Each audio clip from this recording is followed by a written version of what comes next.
Hello everybody. Today my video is going to look into alternative sources for extreme ultraviolet lithography, aka extremely tough lithography. Finding a solution to pattern chips with critical dimensions at 13.5 nanometer or less is a pretty tough problem. Currently, the semiconductor industry uses excimer laser argon fluoride, which produces light of wavelength 193 nanometers.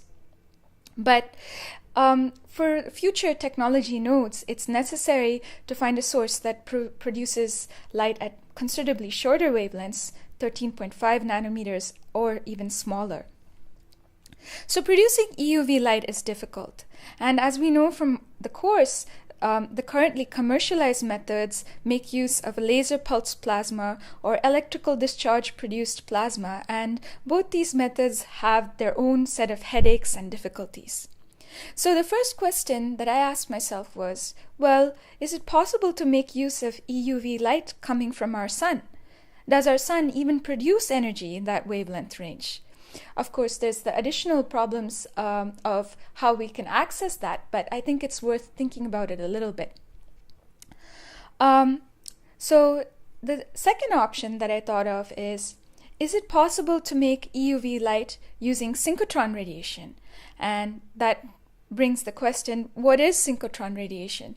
So I'll get into that in detail a little further. And even if we do find a good EUV source, then that doesn't solve all the existing headaches. Manipulating EUV radiation once it's produced is difficult too. Every aspect of EUV radiation is tough. Producing it is tough, as practically it's a lot of energy that needs to be put into the system. And manipulating it is tough is because practically all materials that is normally used in lithography, like quartz, chrome, even the very air that the light travels in absorbs it. So it's not an easy problem, and I don't really think there's a silver bullet. But let's look at these other options.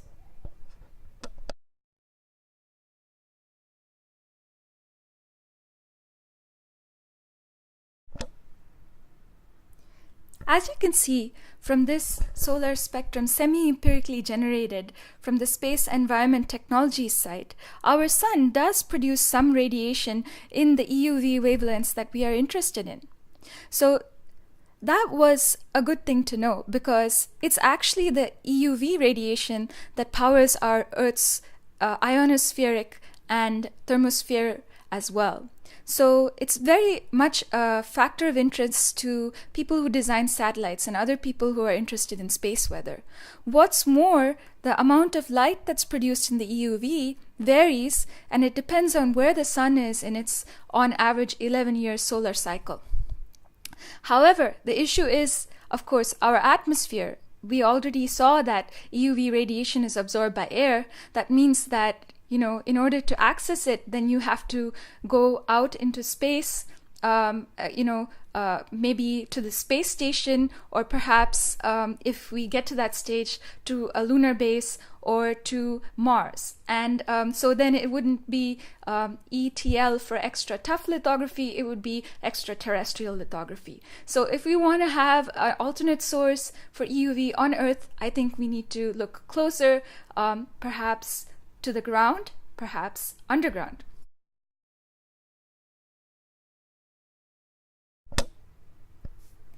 Quite a few synchrotrons are built underground because a great deal of real estate is needed.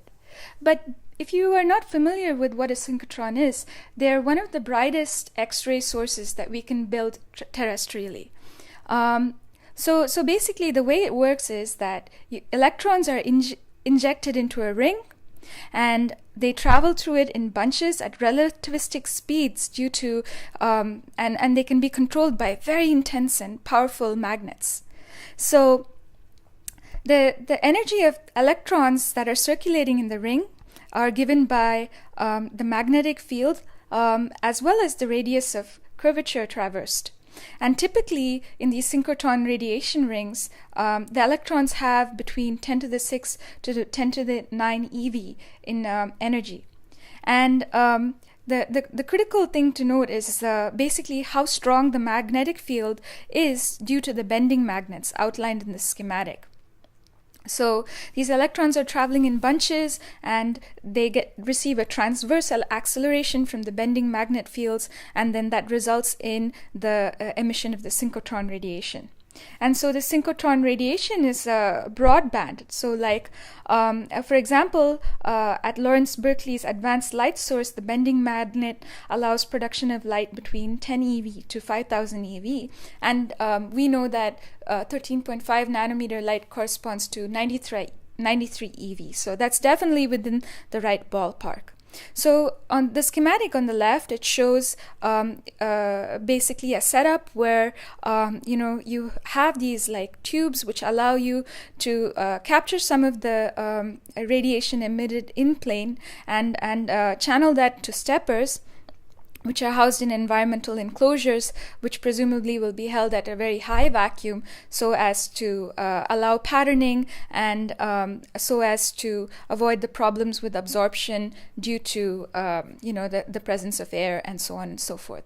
So that's more of a idea, a hypothetical kind of setup. So I will get into a little bit later some people who actually have successfully patterned at like 39 nanometers using this synchrotron source.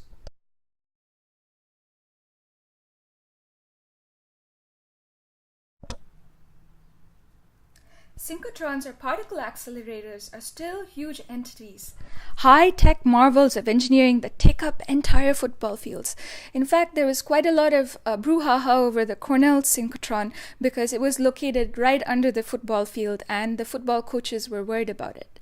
Well, jokes aside, most of the radiation tends to be in plane unless there's optics that can divert it out of plane. But the gigantic electromagnets that are used to generate these enormous fields can be as big as a person.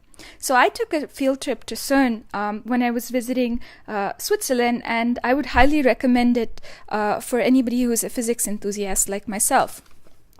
So this is a photo taken at the now decommissioned Large Electron Positron Collider, LEP, at CERN. This accelerator, when it was operational, was 27 kilometers in circumference and hosts to over 5,000 magnets and 128 accelerating cavities. This isn't what we need for the semiconductor industries, but the technology to make even such a huge behemoth is there. So definitely we can leverage the knowledge that is there in that community. The LEP, as it was known, regularly operated at 100 giga electron volts. So to make a smaller ring with less powerful magnets should be very doable.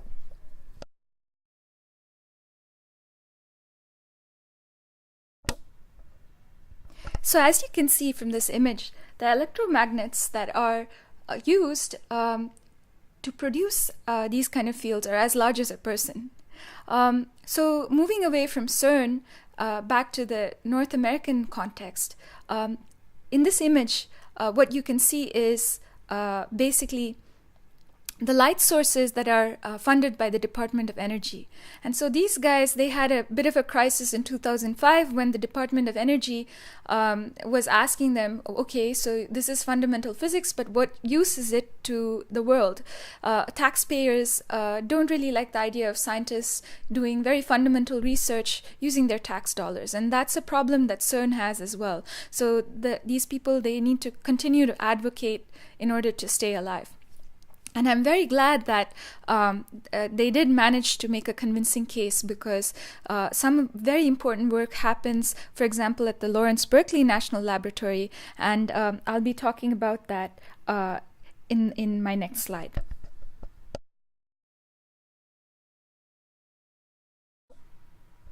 So in this slide, which comes from a case study which was done by the DOE users of the Advanced Light Source to make a case for their program to stay alive, we can see that a hard-hitting consortium by people including Sandia, Intel, AMD, IBM, Micron, got together and did a proof of concept where basically using the light emitted from the synchrotron at the advanced light source from an undulator beam, they were able to redirect the radiation using a special type of focusing mirror and successfully pattern wafers on the dimension of 39 nanometers.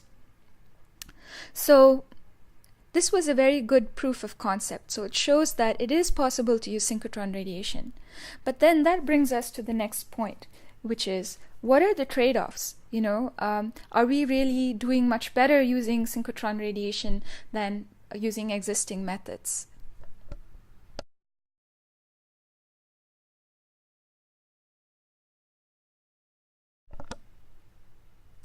So one of the drawbacks with the existing methods is the huge size of the carbon dioxide laser that's needed to nuke the tin particles and to ionize them sufficiently to produce EUV radiation. So if we use the existing synchrotrons, then we really haven't solved that problem, because the synchrotrons needed to use the right wavelength of radiation are still huge. So in order for the synchrotron solution to be commercially viable, the size of the synchrotrons needs to be shrunk, and access to the existing beamlines improved. So because these things work on, basically scheduling time on these beamlines, which are in very high demand, and the cost of that would be prohibitive if there was not a dedicated system developed for the semiconductor industry. So basically, the EUV wavelengths that we're talking about are kind of on the high energy end if you compare it to optical radiation. But this is basically optical and visible radiation. But if you talk about the X-ray world, this is on the lower energy side of what they think about. So basically we need to develop more compact systems geared especially to produce those wavelengths that are of interest for patterning, say, between 1 nanometer to 20 nanometers. So there are promising first steps being taken in this direction. For example, there's a spin-off from Stanford's linear accelerator called Lincian Technologies, which makes a compact X-ray source, and this was done for protein crystallography. So it is possible, and more steps like this need to be taken. The second thing is, when we are beam positioning to pattern out of plane, it might be subject to similar issues, with mirror absorption and so on and so forth, that is faced by current technologies such as laser pulse plasma and electric discharge plasma EUV generation. But since a synchrotron source would be much brighter, perhaps this trade-off is not as prohibitive. So I would encourage you to have a look at the references that I looked at, and I think that synchrotron radiation as an alternative source is quite promising. The sun as an alternative source is a no-go as long as we have an atmosphere, and I really hope that greenhouse effect does not run away and take our Earth's atmosphere, because then we'd have a bigger problem than patterning at 13.5 nanometers. So I would advocate for a synchrotron solution, and I hope that some of the particle physicists out there will come up with a compact accelerator,